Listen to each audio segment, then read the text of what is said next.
Good morning. How are you today? I'm reading from 1 Samuel. I'm getting right to it for a number of reasons. I want to tell you something that's good for your soul. 1 Samuel chapter 12, verse 22. For the sake of his great name, Samuel tells the people who have been shaky in their devotion to the Lord. He will not reject his people because the Lord was pleased to make you his own. As for me, far be it from me that I should sin against the Lord by failing to pray for you. And I will teach you the way that is good and right. Samuel, you're the man. Samuel, what a man of God. But be sure to fear the Lord and serve him faithfully with all your heart. Consider what great things he has done for you. Yet if you persist in doing evil, both you and your king will perish. Washed away. There's the choice. I'm going to pray for you, and I've been teaching you. But just remember this. As long as if you're true to God, he's always going to be with you. But if you start cheating on God, you're going to run into all kinds of problems, not just here, possibly in eternity. Well, that's so simplistic. Yeah, it is. I'm reading the Bible. I'm just telling you what it says. So, now, what I want to leave you with you. We just finished chapter 12. As for me, far be it from me that I should sin against the Lord by failing to pray for you. What a word that is of conviction to me and all pastors. Samuel says, okay, I'm old, I'm passing off the scene. But I've always prayed for you, and far be it from me now to sin against God, to stop praying for you. You got your king. Your future will be determined by you. People say to me, by the way, don't go to horoscopes, and don't go to Ouija boards, and don't go to the lady who wants to read your palm. I got your future. If you trust in the Lord, goodness and mercy will follow you all the days of your life. But he's saying there is an alternative. If you don't serve the Lord, there is mucho problemas heading down the road.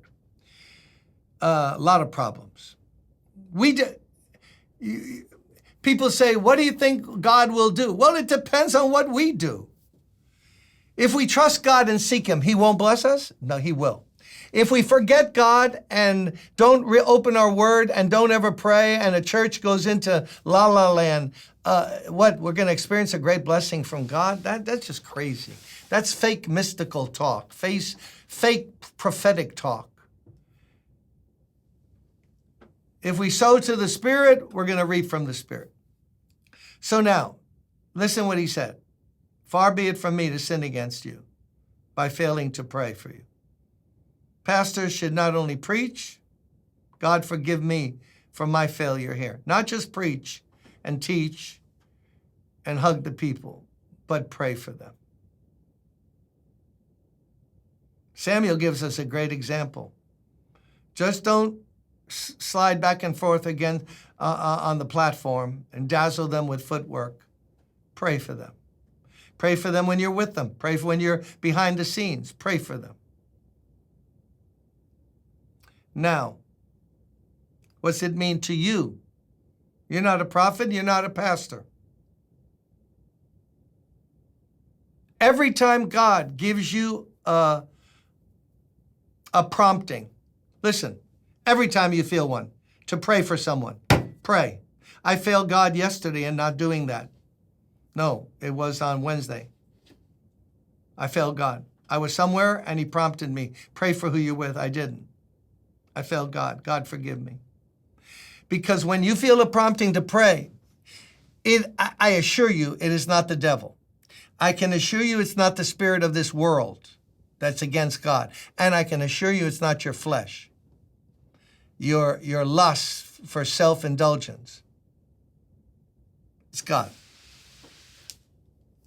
And this is how God brings miracles about. He whispers your name to people and they pray. You know, my friend wrote a song years ago. Someone is praying for you. Someone is praying for you. So when it seems you're all alone, seems you're all alone, and you don't know what to do, remember someone is praying for you. How does he know that? Well, Jesus is at the right hand of the Father interceding for us, and he tells us pray for one another, and the Spirit helps us by prompting us to pray for people, and they're going through something. You don't even know it mentally.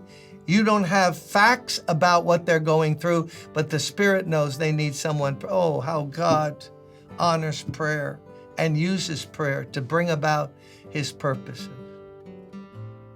So today, pray for someone.